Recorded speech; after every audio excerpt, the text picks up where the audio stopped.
Bienvenue à l'Érable en bref. En manchette cette semaine, le changement d'heure est réglé et le changement de pile l'est-il aussi?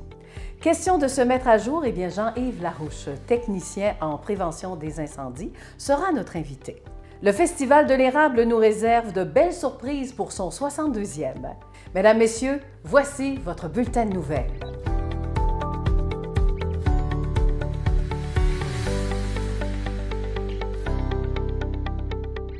Il est temps maintenant de parler de prévention des incendies. Dans les prochaines minutes, il sera question de votre avertisseur de fumée, visite chez vous de nos techniciens en prévention des incendies et l'heure est au bilan côté statistique 2019 en ce qui concerne les appels fondés et non fondés.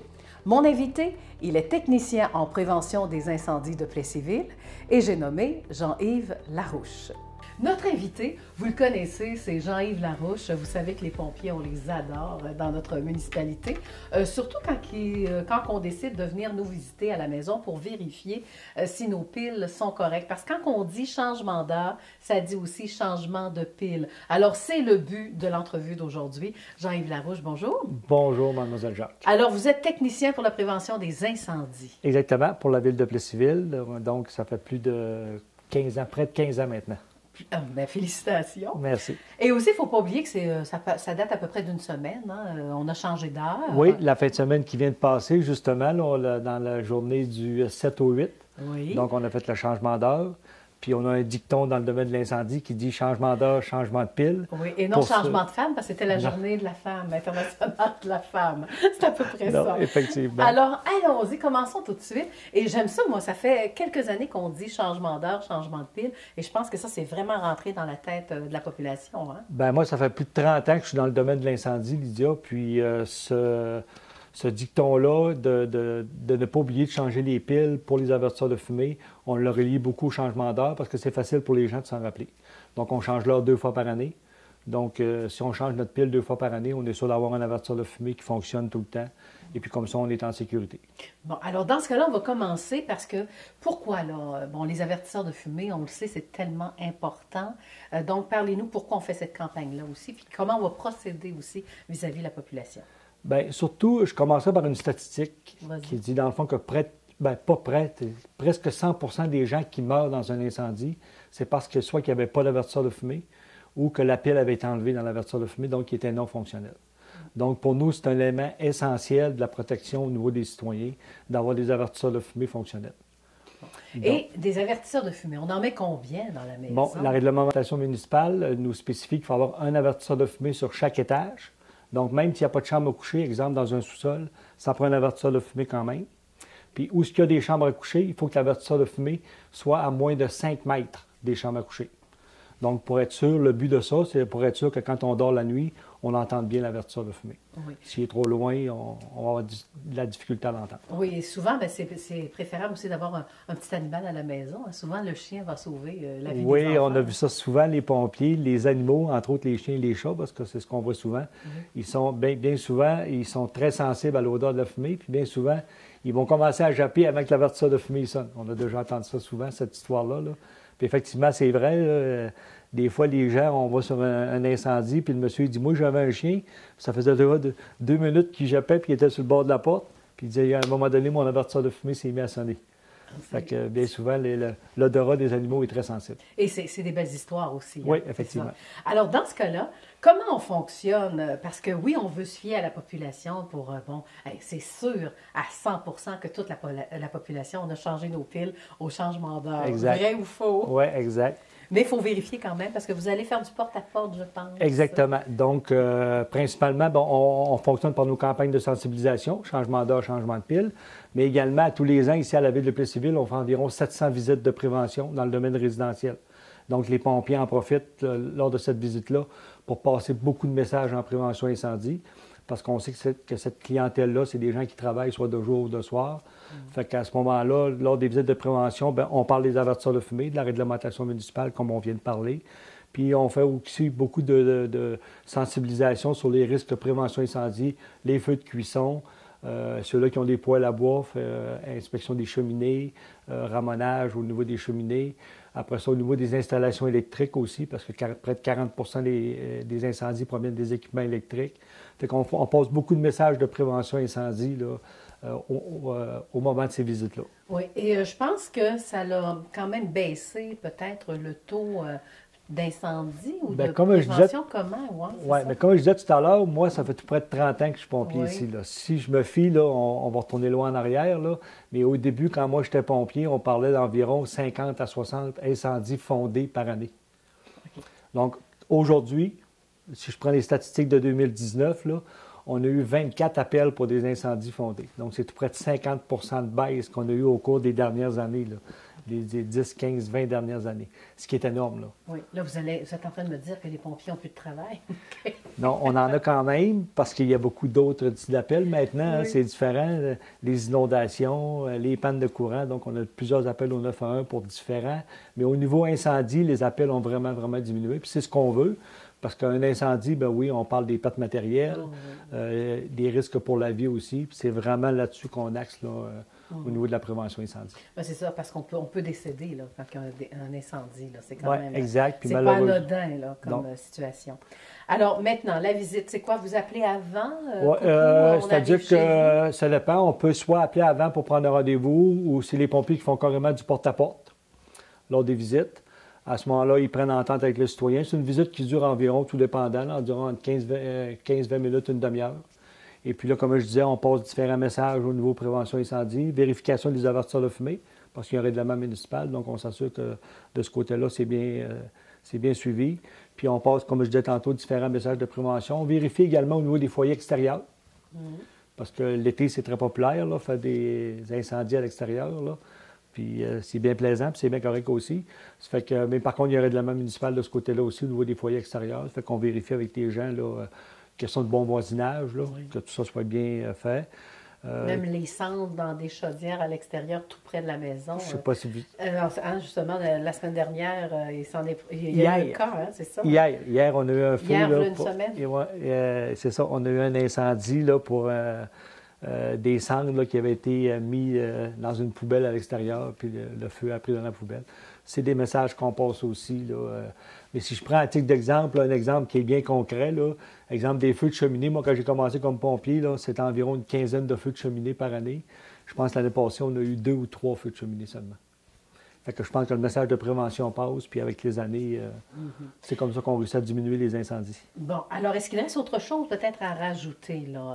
Ah oui, les gens, des fois, on a peur quand ça cogne à la porte. Est-ce que c'est vraiment un pompier? Est-ce que c'est vraiment quelqu'un qui fait partie du service incendie? Oui. Comment on vous identifie? Très bon point, Lysia, parce qu'effectivement, les pompiers sont habillés comme avec l'uniforme du service incendie. Les pompiers ont une carte aussi qui les identifie. Comme ça, on est en mesure de savoir qu'ils travaillent bien pour la ville de Plessisville, qu'ils sont bien pompiers pour la ville de Plessisville. Parce que malheureusement, effectivement, là, il y a des gens qui font du porte-à-porte, exemple pour les extincteurs portatifs, sont presque habillés identiquement comme nous autres, mais ils n'ont pas de carte d'identité. Donc, c'est pas des gens. Puis, j'invite les gens peut-être qui seraient inquiets là, de pas se gêner d'appeler au service incendie pour confirmer que c'est bien un pompier là, qui fait les visites de prévention. Il n'y a pas de problème de ce côté-là. Nous autres, on les rassure. Et puis, pour s'assurer que c'est bien un pompier là, qui fait la visite. Oui, parce qu'on est rentré dans l'ère des fausses nouvelles aussi. Oui, effectivement. Il faut vraiment faire attention. Alors voilà, donc en guise de conclusion, donc ce qu'on retient, ça va durer jusqu'à quand, là, ces visites-là? Bien, ça dure toute l'année. On vient de commencer, ça fait à peine 2 semaines. On a environ 700 visites par année. Il faut comprendre que nous autres, c'est des pompiers à temps partiel. Donc, la majorité de nos pompiers travaillent de jour, de soir, ça dépend des horaires de travail.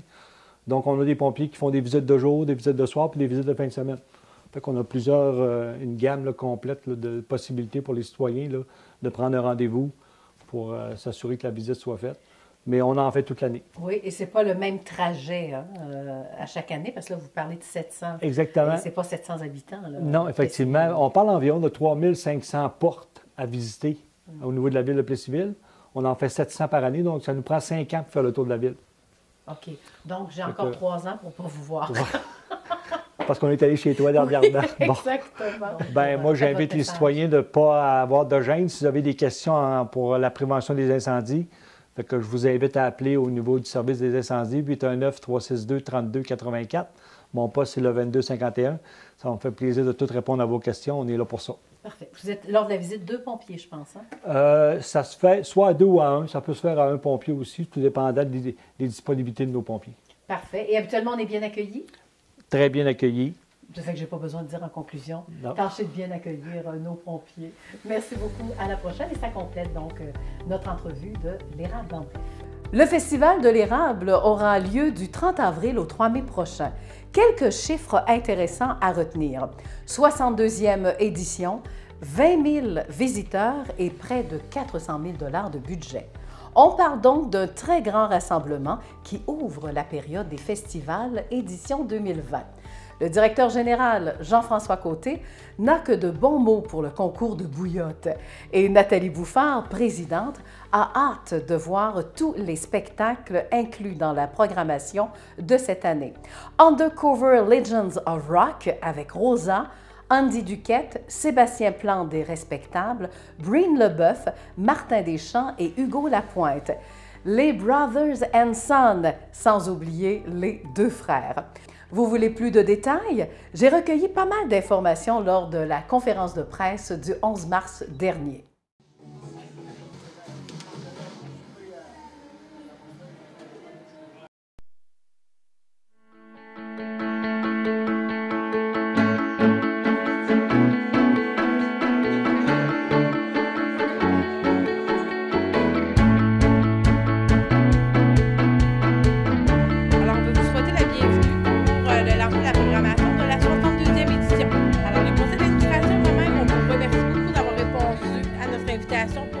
À nous pour le lancement. Alors, je laisse la parole à M. Jean-François Côté qui va vous faire le dévoilement de notre programmation. Bienvenue à tous au lancement de la programmation de la 62e édition du Festival de l'érable. Premièrement, on commence jeudi le 30 avril sous le chapiteau des Jardins. Nous aurons la chance d'entendre le Rock Band, prestation des élèves de la polyvalente La Samar, suivi du groupe Sun Trip composé de jeunes de la région. Et nous terminerons la soirée avec, pour la formation Nova, présente au festival pour la première fois. Il est noté que la soirée du jeudi soir est 100% gratuite avec la collaboration de la paroisse de Plessisville, que nous remercions. Vendredi, le 1er mai, le 5 à 7 des entreprises est de retour avec la collaboration de la ville de Plessisville, que nous tenons à remercier également. Nous remercions toutes les entreprises qui, année après année, remplissent les 110 tables de disponibles. Afin d'agrémenter la soirée, vous pourrez entendre la formation LBA Band, suivie de Road Trip Country Band, et on terminera la soirée avec, pour la première fois à Plessisville, les Twins Brothers. Samedi, le 2 mai, aura lieu les courses de Bazou avec la première manche du championnat provincial, et après plusieurs années d'absence, les tirs de tracteurs de catégorie stock et open seront de retour. Croyez-moi, ça vaut le déplacement. Pour la 3e année consécutive aura lieu le concours de sièges amateurs et professionnels. Plusieurs nouvelles classes sont prévues à l'horaire. Samedi et dimanche, à l'intérieur de l'Arena, on trouvera le marché agroalimentaire et artisanal comprenant plus de 30 exposants et le kiosque de transformation des produits de l'érable également.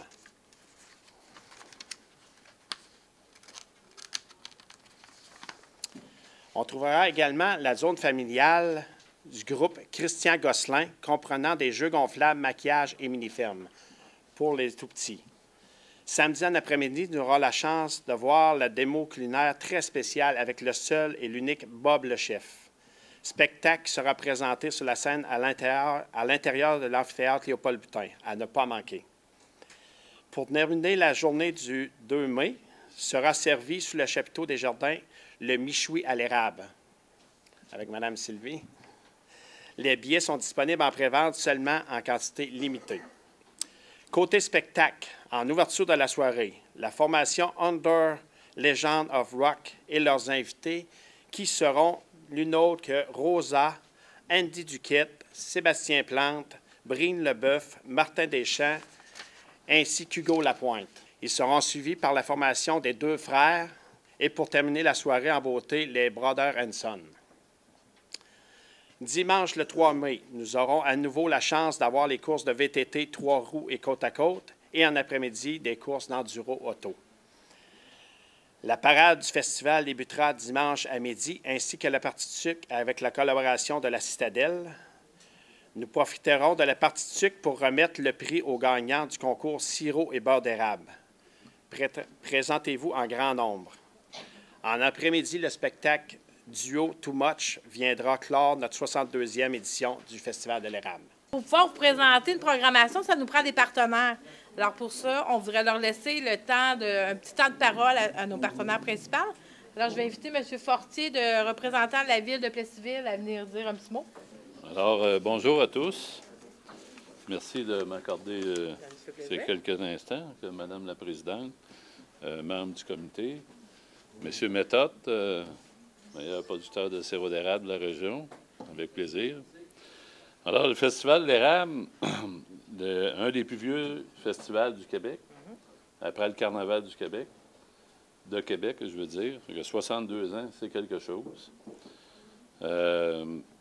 C'est aussi un événement où on fait sortir, après la saison des sucres, on est chanceux d'être dans cette région-là, d'être venu au monde, au cœur de cette belle région qui produit le sirop d'érable et qui nous fournit aussi les belles couleurs à l'automne.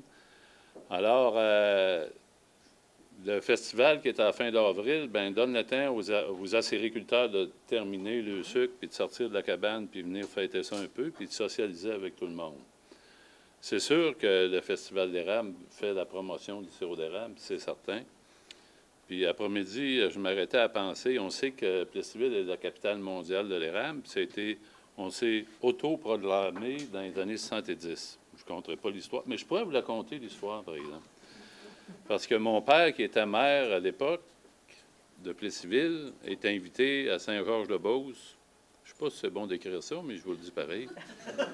Il est invité à Saint-Georges-de-Beauce parce qu'il y a un festival d'érable à Saint-Georges-de-Beauce aussi. Puis il soupe avec le maire de la place. Puis le maire lui dit « On travaille pour être reconnu capitale mondiale de l'érable. » Fait que papa, quand il est revenu à l'hôtel de ville lundi matin, il a demandé au greffier « Check down, ouais, c'est enregistré. » Puis ça ne l'était pas, fait que ça l'a été, mais à Plessisville. Mais il reste quand même qu'on a Citadelle, qui est un de vos partenaires importants, qui a 95 ans. C'est quand même la plus grosse coopérative au monde de transformation de sirop d'érable. Puis on a aussi ici, à proximité à Loretteville, le plus gros entrepôt au monde de sirop d'érable.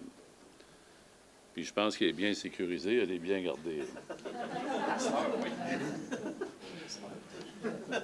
Alors, ceci étant dit, le festival nous rassemble et nous fait socialiser beaucoup.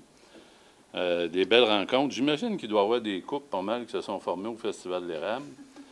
Puis je me demandais, 9 mois après le Festival de l'érable, ça donne à peu près là. Fait que je me dis, il doit y avoir peut-être aussi, ça a peut-être aidé un peu à peupler la région.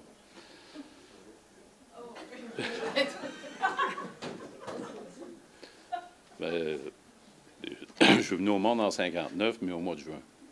Fait que la même année que le Festival de l'érable. Alors, en mon nom et au nom du conseil municipal, j'aimerais remercier tout le conseil d'administration de le bel événement, de la belle programmation que vous nous avez présentée. Et puis aussi, merci beaucoup à tous les bénévoles. On sait qu'un événement comme ça ne se fait pas tout seul. Puis sans les bénévoles, ça sera impossible. Et puis, merci beaucoup aux commanditaires. On a vu une belle liste de commanditaires tout à l'heure. C'est important pour la belle réussite d'un événement comme ça. Donc, en terminant, je vous souhaite la belle température et un bon festival d'érable. Merci beaucoup.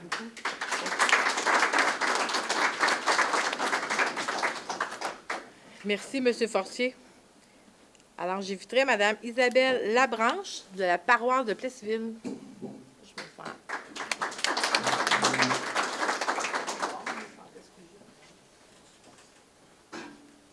Bien, bonsoir.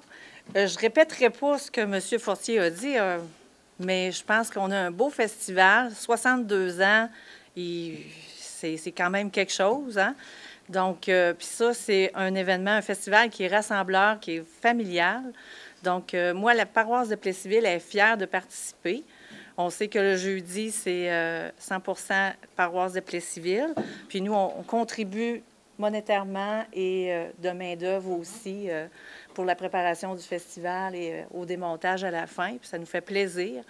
Puis vous pouvez compter sur nous pour les prochaines années aussi, longtemps. Ça nous fait plaisir parce que je pense que c'est un événement qui est vraiment régional et c'est important.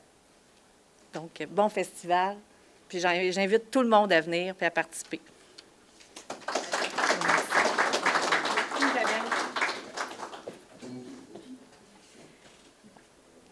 Je vais rester dans Isabelle. Vous allez voir, c'est Isabelle Labranche. Mais après ça, on va parler d'Isabelle Laplante.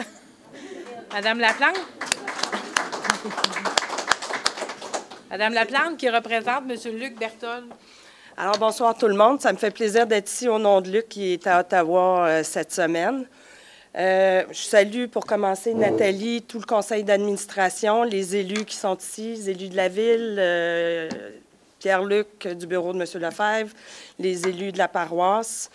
Je salue la vision de M. Fortier parce que quand on parle de la capitale de l'érable, tout le monde sait c'est où, puis on est maintenant reconnu partout. On reconnaît notre savoir-faire. Le Festival de l'érable ouvre une saison importante dans l'érable, une belle saison touristique.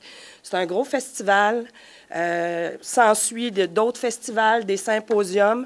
Alors moi, j'invite la population à venir voir comment on sait faire les choses, comment on est accueillant chez nous, comment on sait recevoir, puis comment on sait faire la fête aussi. Alors, pas juste les gens de l'érable, mais j'invite également les gens de la province. Puis là, bien, il y a beaucoup de voyages qui s'annulent ces temps-ci. Fait que si les gens, au lieu de mettre ils vont avoir des sous, fait qu'achetez-vous des forfaits pour venir au Festival de l'érable. On vous attend, puis il n'y en a pas de virus ici. Alors, venez pogner le virus du festival avec nous autres. Bon festival!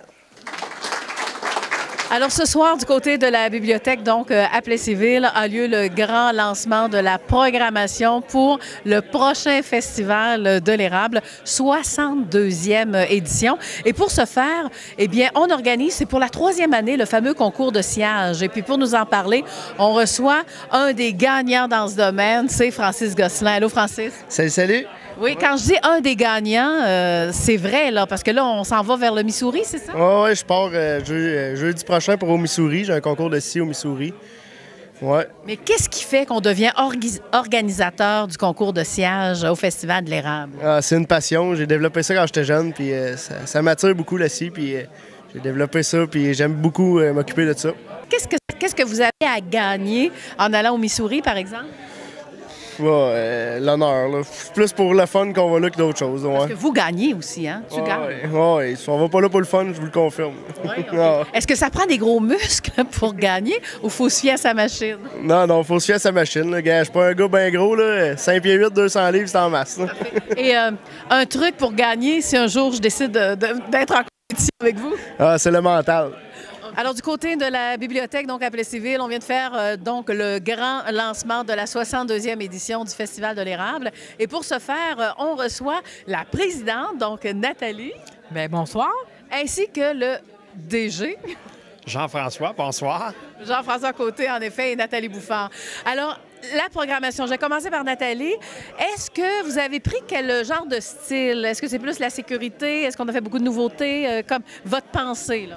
Bien, notre pensée, c'était vraiment d'y aller avec nos classiques qui fonctionnent année après année, puis de bâtir là-dessus, puis essayer d'offrir la meilleure des programmations possibles. Voilà. Et il y a beaucoup de nouveautés, Jean-François? Beaucoup de nouveautés. Les courses reviennent. Là. Les courses reviennent. La première manche des courses provinciales avec Jean-Marc Benoît qui reviennent. Puis on a une grande nouveauté qui revient cette année après plusieurs années d'absence, les tirs de tracteurs, mais les gros tracteurs, là, open, puis... les tracteurs de ferme, dans le fond, puis les tracteurs modifiés de ferme. Fait que ça devrait donner un très, très bon show. Du jeudi 30 avril au dimanche 3 mai 2020 à l'amphithéâtre Léopold Boutin. Alors, on vous attend en grand nombre et merci encore de votre participation ce soir.